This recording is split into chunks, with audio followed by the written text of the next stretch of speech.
जय माता दी सभी को। उम्मीद है सब स्वस्थ होंगे, अच्छे होंगे, खुश होंगे। अगर नहीं भी हैं, कोई कमी है, कोई जीवन में परेशानी है, तो माँ के चरणों में प्यार से अरदास लगा दीजिए सच्चे मन से। देखिए माँ आपकी ज़रूर सुनेगी। और आज का जो वीडियो है ये गुरु पर्व पर आधारित है।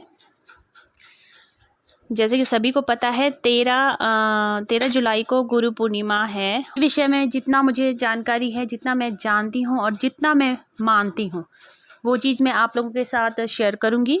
वीडियो को लास्ट तक सुनिएगा और अगर कुछ कमी लगती है तो कमेंट्स में ज़रूर लिख दीजिएगा, ताकि मुझे भी जानकारी मिले उन चीज़ों की जिनसे मैं अनभिज्ञ हूँ। और जय गुरु जी ज़रूर लिखिए कमेंट्स में, अपने अपने गुरुओं का जयकारा ज़रूर लगाइएगा। तो आइए बात आगे शुरू करते हैं।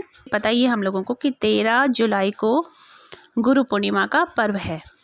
तो गुरु पूर्णिमा जो है वो उन सभी गुरुओं पर आधारित है, उनको समर्पित है जिन्होंने के उच्च कर्मों, उच्च योग द्वारा ज्ञान अर्जित किया और उस ज्ञान को संसार में बांटा है।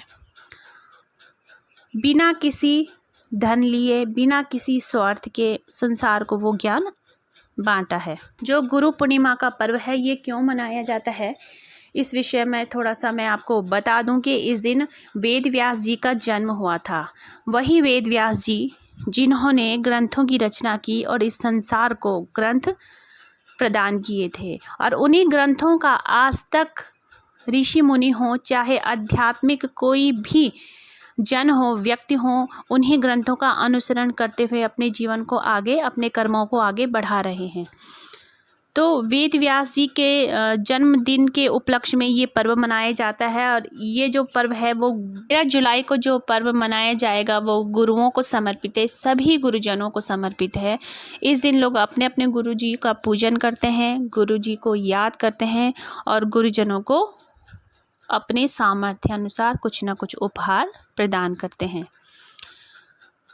तो सबसे पहले अब ये बात तो हो चुकी है कि ये पर्व क्यों मनाया जाता है। आगे बात करते हैं कि हम गुरु पूजन किस प्रकार से कर सकते हैं, यानी कि अगर हम दूर हैं तो हम क्या करें।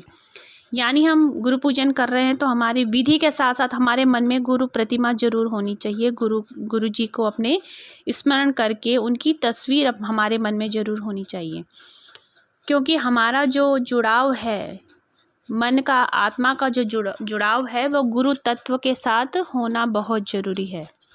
ये नहीं कि हम गुरु पूजन तो कर रहे हैं लेकिन हमारा मन कहीं और भटक रहा है, ऐसा बिल्कुल भी नहीं होना चाहिए। और दूसरी बात ये है कि हमें कभी भी, क्योंकि ये भी एक पाप कर्म में शामिल हो जाता है कि हम गुरुजनों की अगर सेवा करते हैं और हम उसके बाद उसे बखान कर देते हैं, यानी हम उसको बखान कर रहे हैं, हम लोगों से कह रहे हैं कि हमने इतना किया, हमने तो उतना किया, हमने अपने गुरु की इतनी सेवा की, और फिर हम खुश होकर लोगों को बता रहे हैं कि हमने ऐसा किया।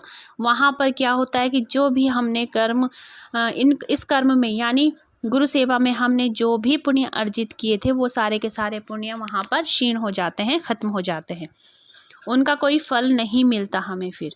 इसलिए कभी भी आप सेवा कीजिए, निस्वार्थ सेवा कीजिए गुरुजनों की, और जितनी हो सकती है उतनी सेवा कीजिए, जितना आपका सामर्थ्य है, जितनी आपकी शक्ति है आप उतनी सेवा कीजिए। लेकिन कभी भी इस चीज़ को अपने मुंह से बखान मत कीजिए कि हमने गुरु जी के लिए इतना किया है। मैं नहीं जानती कि बाकी लोग क्या मानते हैं, लेकिन मैं इस चीज़ को बहुत गलत मानती हूँ। चाहे वो गुरुजनों की सेवा हो या अपनी पूजा पाठ हो या कोई भी चीज़ हो, कभी भी अपने किए हुए कर्मों का बखान अपने मुँह से कभी नहीं करना चाहिए, क्योंकि उस चीज़ से जो हमें पुण्य मिले हैं वो सारे के सारे वहीं पर समाप्त हो जाते हैं। अब बात करते हैं उन लोगों की जो लोग बहुत दूर हैं और किसी न किसी परिस्थिति से उलझे हैं और नहीं अपने गुरु के चरणों तक पहुंच सकते हैं, तो वो दूर से किस प्रकार से अपने गुरुजनों को याद कर सकते हैं, उनकी पूजा कर सकते हैं। तो जहाँ तक संभव हो अपने गुरुजी के मुख दर्शन, चरणों के दर्शन अवश्य कीजिए। चाहे वो आजकल इंटरनेट का ज़माना है, आप किसी भी प्रकार गुरु चरणों के दर्शन कीजिए, गुरुमुख के दर्शन कीजिए, उनकी पूजा कीजिए। आप उनकी पूजा मन से भी कर सकते हैं। आप मन से उनकी पूजा कीजिए, उनके प्रति श्रद्धा, भक्ति, श्रद्धा भाव अपने मन में उजागर कीजिए और यथासंभव उन्हें कुछ न कुछ भेंट जरूर दीजिए। और अगर आप गुरु पूर्णिमा के दिन उनसे नहीं मिल सकते हैं तो उनके नाम की जो भेंट है, जो आपका सामर्थ्य है, वो आप अलग ज़रूर रख दीजिए। और जिस दिन आप उनसे मिलते हैं उनके चरणों में वो भेंट आप अर्पित कर सकते हैं। इसमें ऐसा कुछ नहीं है कि अगर आप गुरु पूर्णिमा के दिन अपने गुरुजी के पास नहीं पहुंच सकते, गुरु चरणों में अपनी हाज़िरी नहीं दे सकते हैं, तो फिर वो छूट गया। नहीं, वो छूटेगा नहीं। आप घर पर भी वो विधि अपनी पूर्ण कर लीजिए। घर पर आप वो विधि अपनी पूर्ण करके जिस दिन आप गुरुजी के दरबार में जाते हैं, गुरु चरण में अपना शीश झुकाने जाते हैं, उस दिन आप उनके चरणों में वो भेंट अर्पण कर सकते हैं। और अब बात करते हैं उन लोगों की जिनके देहधारी गुरु नहीं हैं। उन लोगों को क्या करना चाहिए? जिन लोगों के देहधारी गुरु नहीं हैं और अगर वो किसी को मन से गुरु मानते हैं तो वो ये विधि उनके साथ कर सकते हैं। यानी वो किसी को भी अपना गुरु मानते हैं, मन से उन्होंने गुरु माना है, लेकिन गुरु को अभी तक पता नहीं है कि मेरा कोई बच्चा ऐसा भी है, तो वो बच्चा क्या कर सकता है, वो मन से वो गुरु, अपने गुरु का माने हुए जो गुरु जिनको वो मानते हैं उनकी पूजन कीजिए, उनको अपना जो श्रद्धा भाव है वो अर्पण कीजिए। यथासंभव उनके लिए भेंट रख दीजिए। जिस दिन मुलाकात होती है उस दिन उनके चरणों में अर्पित कीजिए, और नहीं मुलाकात होती है तो वो भेंट आप मंदिर में जाकर चढ़ा सकते हैं। और जिन्होंने ऐसा भी नहीं किया है, जिन्होंने किसी इंसान को अपना गुरु नहीं माना है, तो वो भी इस दिन गुरु पूजन जरूर करें। उस दिन क्या करें? वो विष्णु भगवान का पूजन करें, क्योंकि विष्णु भगवान का पूजन भी गुरु पूर्णिमा के दिन किया जाता है। वो विष्णु भगवान का पूजन करें और यथासंभव हो तो केले की जड़ में ही ये पूजन करें। 1 लोटा जल लेकर उसमें हल्दी जरूर डाल दें और जल केले की जड़ में अर्पण करें, क्योंकि विष्णु भगवान का जो वास है वो केले की जड़ में बताया जाता है। फिर जो भोग उस दिन लगेगा उस भोग में तुलसी पत्र अवश्य होना चाहिए। जो विष्णु भगवान को भोग लगेगा उसमें तुलसी का पत्ता अवश्य डालें, क्योंकि बिना तुलसी के पत्ते के भोजन ग्रहण नहीं करते हैं विष्णु भगवान। तो इस चीज़ का विशेष ध्यान रखें और अपने अपने गुरुओं का सम्मान करें, अपने अपने गुरुओं का पूजन करें, अपने अपने गुरुजनों का जयकारा लगाएं और गुरुजनों के चरणों में हमेशा विश्वास के साथ, सच्ची श्रद्धा भक्ति के साथ अपने मन को लगाए रखें। ज़्यादा कहूँगी तो वीडियो लंबी हो जाएगी और मैं ज़्यादा कह भी नहीं सकती, क्योंकि गुरुजनों का बखान करना केवल एक इंसान के वश की बात नहीं है। अब मैं नहीं कहूँगी क्योंकि वीडियो लंबी हो जाएगी, और इससे ज़्यादा मैं कहूँ भी क्या, क्योंकि शब्द ही नहीं होते हैं गुरुजनों का बखान करने के लिए, शब्द कम पड़ जाते हैं।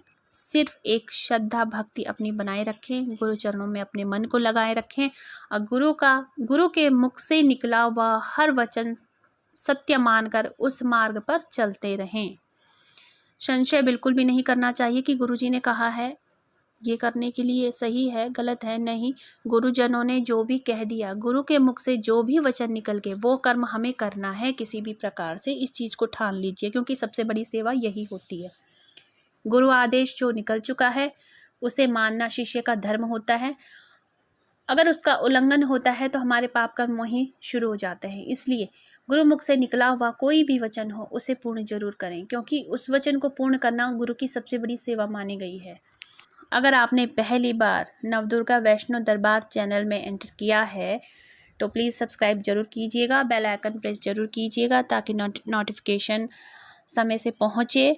और अच्छा लगता है वीडियो, आपको जानकारी अच्छी लगती है तो प्लीज़ शेयर भी ज़रूर कीजिएगा और कोशिश कीजिएगा कि दरबार से ज़्यादा लोग जुड़ें, सब्सक्राइब करें चैनल को, ताकि उनको जुड़ने का जो माध्यम है, ये दरबार से जुड़ने का जो माध्यम है ये यही चैनल है, नवदुर्गा वैष्णो दरबार।